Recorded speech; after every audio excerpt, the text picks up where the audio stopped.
Live, where news comes first. This is ABC-7 Extra. Good evening, I'm Maria Garcia. Welcome to ABC-7 Extra tonight. And tonight we're touching on a touchy topic. We're talking about freedom of speech versus sensitivity to religion or self-restraint. No one thinks we shouldn't have freedom of speech, right? Even if that freedom sometimes ventures into hate speech. Some say that's what the cartoonists in Garland, Texas were practicing. Still, obviously, no one should be threatened with death or fear for their lives for expressing whatever they want to express. Federal authorities are now saying the two men who tried to shoot and kill the Muhammad cartoonist before being killed by security were ISIS sympathizers. Our country is facing this reality. The freedom we hold so dearly seemingly under attack, but with the realities of a complex, violent world, are some of these attacks, well, to be expected if you instigate. Let's have an honest discussion tonight. Joining us tonight are David Marcus, president of Join Us for Justice, and Bob Diven, artist and cartoonist at the Las Cruces Sun News. You can email us your comments and questions now to ABC7Xtra at KVIA.com. You can also reach us at 915-496-1775. On Twitter, use the hashtag ABC7Extra, or you can tweet me at MariaGABC7. Before our discussion, though, let's get a recap of what happened. Sorry, we gotta stop this right now. Police say two men pulled up in a car and opened fire on a building where the group, the American Freedom Defense Initiative, was holding a contest for cartoons depicting the Muslim prophet Muhammad. The event had heavy security.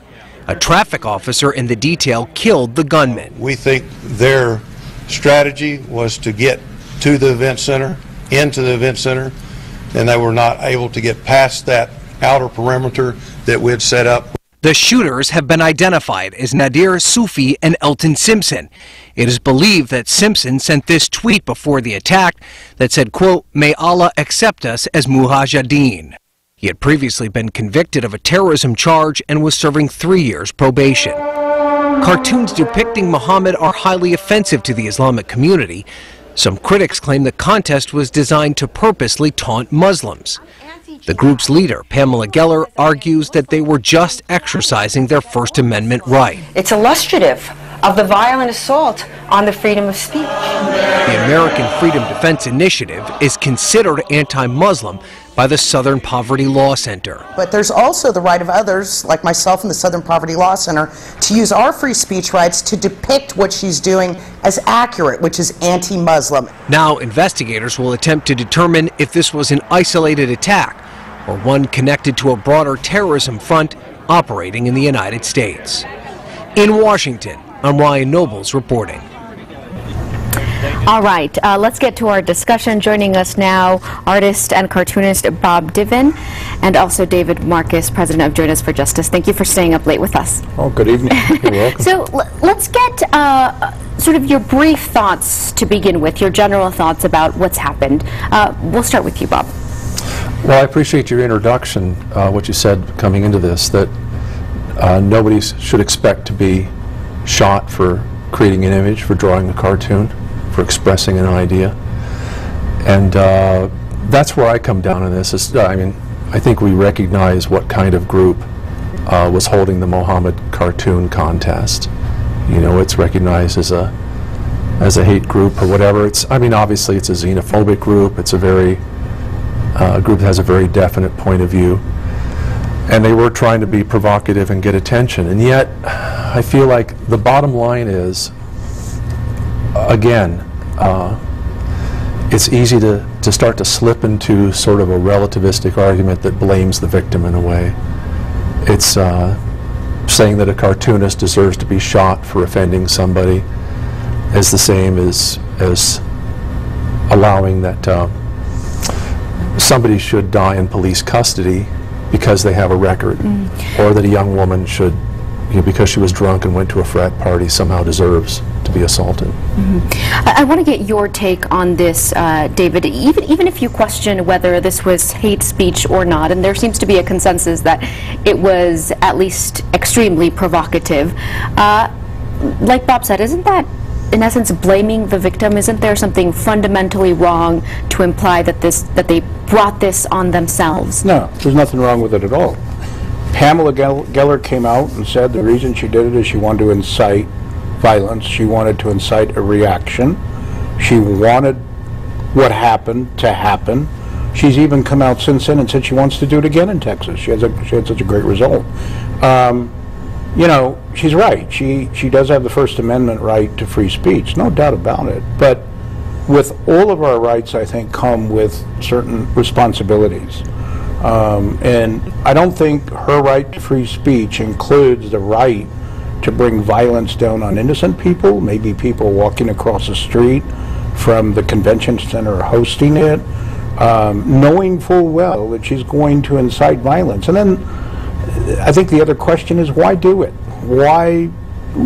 What purpose was there in her having people draw images of Muhammad, knowing full well the only reason she did it was to piss off all the Muslims in the world? Now, you know, in a free society, we rely on the vigorous exchange of ideas to come to sensible policy. And some would say that the greater the threat to liberty, the more necessary it is to provoke. In a sense, yes, but when you're talking about religion and faith, then you're creating an atmosphere of hate, and it's a dangerous road to go down. We know that we have an atmosphere in the United States today that's not healthy. We've encouraged people to believe that Islam is a violent religion, that all Muslims are out there to attack, and they hate Jews and they hate Christians, and they're out there after us. It's not true. Not all of them. They're not all doing it. Mainstream Muslims are just like the rest of us. But when you teach people that a group is different, then you teach people to fear them, then you start the seeds of hate that ending up exactly like what happened in Nazi Germany. It was no different then. And it's so bad and it's so dangerous for us to allow that to continue. Even though she had the right to free speech, she also had the responsibility not to encourage hate. Bob, I want to ask you about that. Those cartoons, a lot of people saying they're gratuitous insults. They're also not very good. That's and we're going to show some of your work in a little bit. But a lot of people saying they're gratuitous insults that really have no purpose, that antagonize pro-Western Muslims, and that create this violent tension. Well, that may all be true, but it's in a sense beside the point. I mean, David points out the reality. The reality is, I'd be afraid of drawing a cartoon about Muhammad because as I wrote in my op-ed, I'd fear for my life, potentially. And that's a reality. But the principle, I mean, as Americans, I think we've always struggled with what it really means to live in a free society and personal liberty. We struggle with freedom of speech. We struggle with freedom of religion. We struggle with the right to bear arms. We struggle with this conflict. And I think we also have sort of a puritanical sense that it really bothers us when somebody gets away with something that they should be punished for. So what happens is, it's like we're talking about rape culture now, slut shaming, that it's like, well, why do we keep teaching women how to not get raped? Why don't we teach men how not to rape? And so in a free society, we have to be grown-ups. We have to be willing to take being offended and not resort to violence. Part of civilization is handing the reins of violence over to the state. So we have police, we have courts. They're the ones that take care of physically restraining individuals that break the law. But freedom of speech is something that, I'm sorry, I don't want to give it away because I'm using it right now. And we have to be grown-ups about this. And the thing that people do with when people are religious, when people are politically motivated, it's like if you can rebrand an abortion provider as a murderer, then suddenly it's not murder to stop them. It's a noble act. And so with religion, if you can tell your true believers, the fervent young men like the ones that drove to Texas, that these aren't just cartoonists, these are blasphemers, then that kind of gives a cover. I mean, words are powerful, symbols are powerful. As a cartoonist, as an artist, I rely all the time on symbols that have potent meaning for people. We have to tap into symbols that have meaning. And so that's why people get upset when the flag gets burned or when Andrew Serrano puts a crucifix in a jar full of urine. So I want to ask you about that, David. I read this today. People saying, the shooting was not caused fundamentally by a free speech event. It was caused by Islamic supremacist ideology and its law that incites Muslims to kill those they judge to have disparaged Islam. And that's what that essentially, like Bob said, it's beside the point. The free speech event is beside the point. Right. What do you think about that? Well, first of all, I don't think all Muslims would be out shooting people because they draw Muhammad. Right. I think, in fact, the majority of them worldwide condemn these kind of events. They don't believe in these kind of events any more than modern-day Jews and Christians believe it's right to stone people, because that's what the Bible said you needed to do if they created an offense of some kind. It's not the majority of Muslims today. Right. So these are people that have gone off the edge, so to speak. They're listening to people that are crazy. They're listening to people that are sick, that are hate mongers themselves. But of course, we have Pamela Geller doing this in Garland, Texas, and she's crazy and nuts and a hate monger herself. So you've got these tensions building between these two groups. She had no business doing this specifically to incite violence. I think that's what she did. Okay, and I think it was wrong. I want to read a tweet from a username Desert Errorist. He has a quote from the Quran. He says, "And the servants of the beneficent Allah are they who walk on the earth in humbleness, and when the ignorant address them, they say peace." And that's from the Quran. As a Muslim, when it comes to freedom of speech, we are told to endure and be patient with those who mock Islam, he says.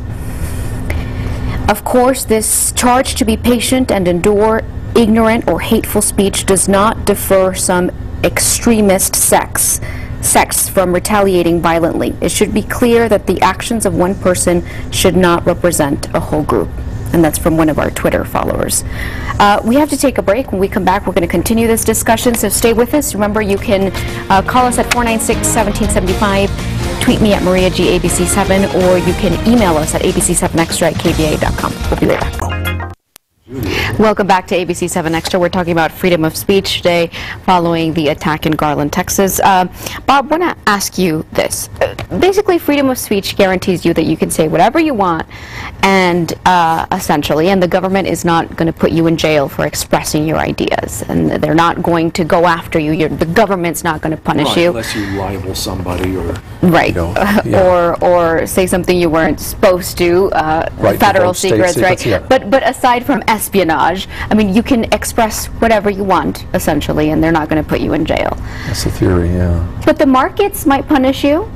You know, the private free market might punish you. Indeed. Groups of people may boycott what you have to say. So there are consequences. Just because we have the freedom of speech doesn't mean that there are not consequences to what we say, or that there shouldn't be consequences to what we say.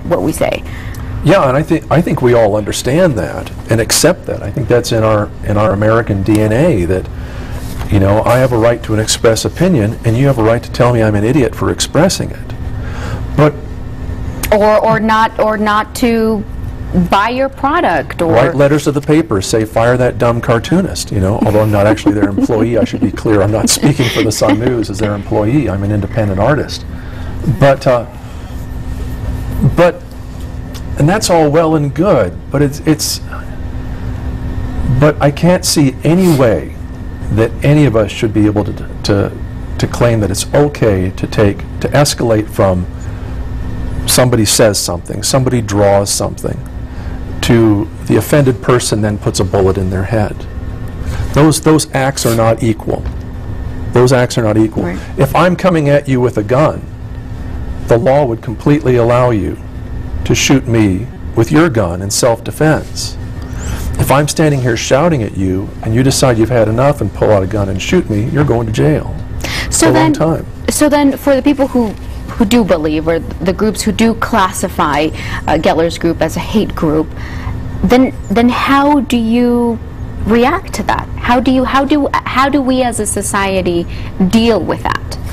You know, I don't have a good answer. I don't know. I mean, I think we certainly need to let them know that America as a whole doesn't stand for hate speech.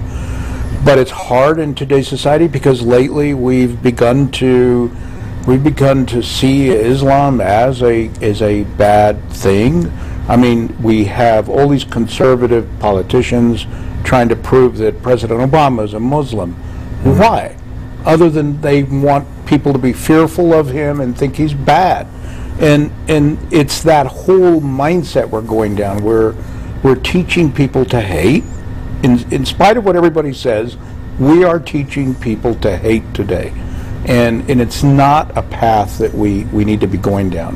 And it's just, you know, the whole world would be so much better off if religion could be done by people, practiced personally, privately, and not be forced on so many other people. We wouldn't end up with all these conflicts. We wouldn't end up with people trying to prove their faith is better than another faith. Christianity is better than Islam. It just creates this continuing conflict, and it's not a path that's going to be good for the future of America. Let's go to our phone lines. We have Freddie in the Lower Valley, I believe. Freddie, hi, what's your comment or your question? I'd like to know why we're inciting a riot by allowing these people to harm us, harm the security of our nation, because their religious beliefs clash with other religious beliefs of other people. That's not right. We all have the right to believe in what we want to believe and not hurt each other. Isn't that what our nation's supposed to be about? Thank you very much, Freddie. What are your thoughts on Freddie's I couldn't really hear it. Okay. I heard him. I mean, I think he's right. We don't want to incite. We want to be able to believe what we want to believe, and not incite violence. The problem with Fernie's question is, why did Pamela Geller feel like she had to start the whole process by creating cartoons about Muhammad that were offensive? Why even go there? What's the point? She had no reason to do it. She was not publishing a magazine. She wasn't publishing a newspaper that was satirical like Charlie Hebdo in France. But she doesn't. I mean, I think she looks to be an extremely distasteful person. And we have these cranks. We have the lunatic fringe we've always had with us. John Birch Society becomes whatever. They've always been with us. But the fact is, in freedom of speech, she does not have to justify that act. And it can be an act that makes the rest of us just go, God, why did she do that? But that is no reason for people to be dead because of it. Oh, absolutely. And we just can't go there. I mean, in our culture, and I don't know how the rest of the world is, but we don't handle subtlety. We don't handle complexity well. And I think we're long past the point where we can make statements like, well, Islam is this, or Christians are this way, or Jews are this way. It's like, no, we're talking about a very specific subset of one of the Middle Eastern religions that has a very violent component. Now, it can be argued that Islam, maybe they are the true believers. These are the violent ones, are the ones that really are taking it seriously. In our own country, you have evangelical fundamentalists that take their religion so seriously that they'll label an abortion provider a murderer, and somebody with a few screws loose goes and shoots him dead. And there are segments of American Christianity that will not condemn that. And we pile on Islam like, why aren't the moderates standing up to this? Well, they may be as scared as we are of their violent fringe, so we have to learn to be more specific about this. And we have to be more, it's a challenge living in a free society. It's hard for us to endure, to tolerate being insulted. Let's get to our emails. This is from Gloria. She writes, freedom of speech is not freedom to make a joke or make fun of other people's religion. America does not look good at all to the world when we intentionally behave in a bully manner or in petty behavior. It sounds to me like they are saying, we dare you to mess with us. Well, she was saying that. I do disagree a little bit with her, because in America we do have that right to make jokes. We do indeed. And we do have the right to make fun of religions. The problem with it is when it becomes hate, and that's what Pamela Geller's little affair was. It became hate. She still had the right to do it, but we all have to question whether or not hate speech like that incites hate violence, is that really right? Or do we really want to have that?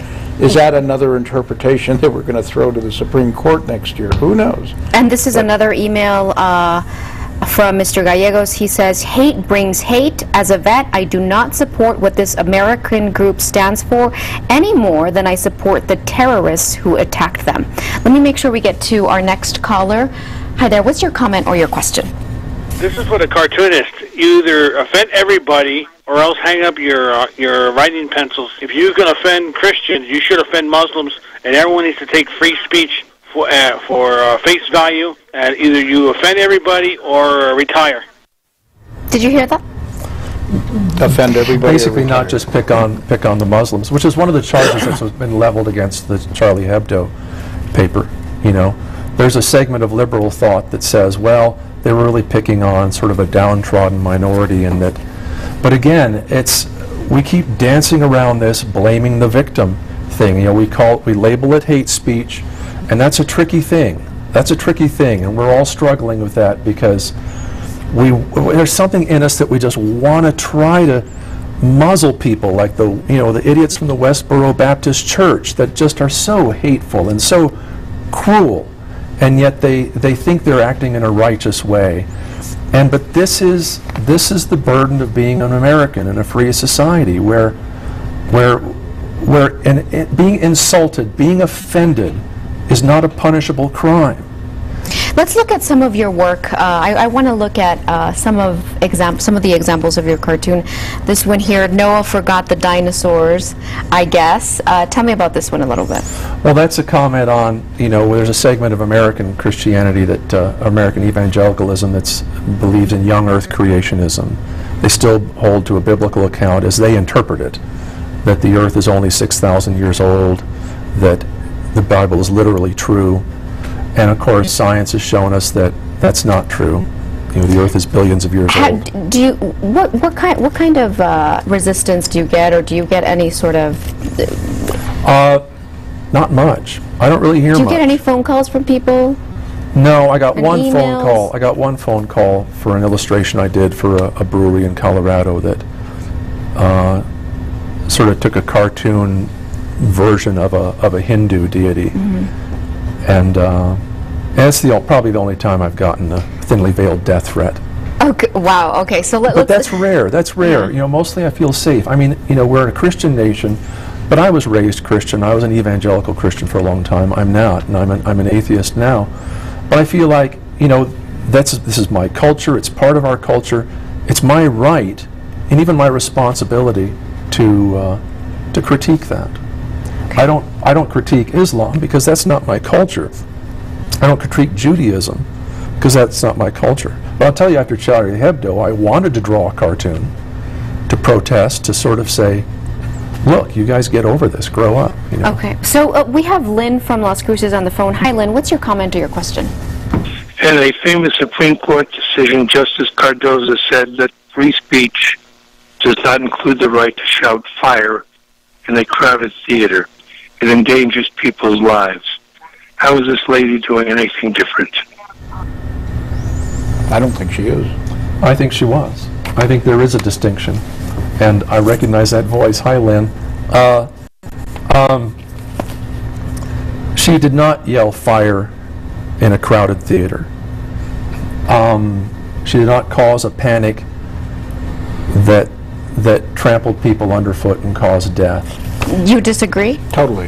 Why? Totally. And Bob and I agree on a lot of stuff, but I totally disagree. I think she could have endangered lots of lives. She could have had people killed who had no idea what was going on. She could have had those police that were protecting the event killed just so she could prove her point. I do believe she was in a crowded theater, and I think she was yelling fire, and I think she proved how hateful she is by doing that. Oh, she is hateful, but you know, in nothing you've said have you mentioned the two young men that drove hundreds of miles from Phoenix with guns and opened fire on the officers guarding that event. I mean, they took their offense to be a license to commit physical violence on somebody that had not committed physical violence on them. I know in their belief system to blaspheme God is a crime that they felt worth punishing. But I would note that so far in the history of humanity, no God that's been blasphemed has seen fit to punish offenders themselves. It's always the believers that do it. David, do you want to respond to that before we head to a commercial break? No, I agree. The people that were killed, the young men from Arizona, were definitely nuts themselves. They were not. They believed in what ISIS was trying to teach them, of course. And I think you're going to find that, though, in any faith or religion. You just seem to see more of it in Islam today. But I think if Bob were to draw a cartoon of Jesus Christ and make him look really bad, we might see some violent Christians coming out aiming for him. Maybe more so than if he were to draw a cartoon of Muhammad. Who knows? I think if we intend to offend somebody, if we intend to create an atmosphere of violence, and it happens, then we're partially to blame. Okay, I have a follow-up question, but first we have to take a break. We'll be right back. Remember, you can reach us at Maria G. ABC-7 on Twitter or ABC-7 at KVIA.com via email. We'll be right back. Welcome back. We're talking about free speech today. David, I want to ask you, when Americans thought a not-so-good movie like The Interview was not being shown here because of threats from North Korea, they showed up in droves to the movie theaters once Sony Films did show it, and they irreverently mocked Kim Jong-un. Yes. So what's the difference here? Why shouldn't Americans who feel that their freedom of speech is being threatened, why shouldn't they irreverently mock Muhammad if they want to? Because there's no there's no reason to mock Muhammad. There's a lot of reasons, I think, to mock the dictator of North Korea, because he was actually lending himself to that. But I think when you're talking about a faith or a religion, it's treated separately. People's emotions are going to be higher. They're going to take things more seriously. If you're a Muslim and somebody is attempting to offend you, you're going to be offended. Right, but there's a consensus generally that ISIS is perhaps the biggest worldwide threat to not just Western society, but to the world. And they're using Islam as a way to justify their violence. Okay. But they've hijacked Islam. Of course. I mean, nobody's saying. Okay. That's not to say that they represent Muslims as a whole. Right. Not at all. But that's what they're using. They're not. So doesn't that set a precedent? If Americans feel that they have to restrain from mocking or from speaking about Islam in a way that they wouldn't have to about Christianity, does that set a precedent? Does that mean we allow an extremist group like ISIS to control our decisions here? No, I don't think so. I think if we're trying to be respectful to other people's belief system, is one thing. We're not necessarily saying that we're afraid of ISIS. We could still go after ISIS. We can still destroy ISIS. It's not a religious faith in and of itself. Right, of course. What we're saying here is, why mock a religion which this group in the Middle East has hijacked and claims to be following, when in fact the majority of Muslims around the world don't agree with what they're doing. They're appalled by what's going on. It doesn't make any sense. And, one last question. One of the other, we've talked about Pamela Geller a lot, but one of the most notable figures there, as we mentioned, Geert Wilders, far-right Dutch politician, has compared the Quran to Hitler's Mein Kampf, has tried to run a campaign against the Islamization of Europe, basically trying to halt immigration of Muslims to the Netherlands. And there's a comparison that this group and their theory is akin to some Ku Klux Klan group holding a cartoon contest to depict black Americans, for example. Boy, I think that's actually probably a pretty accurate analogy or comparison. And then imagine, though, the outrage if there was a contest of depicting black Americans, a cartoon contest depicting black Americans.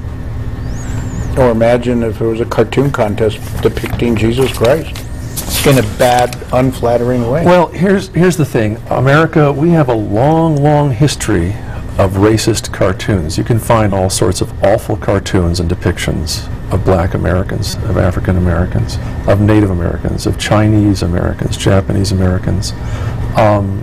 You know, xenophobia is not something new to us. It's been with us.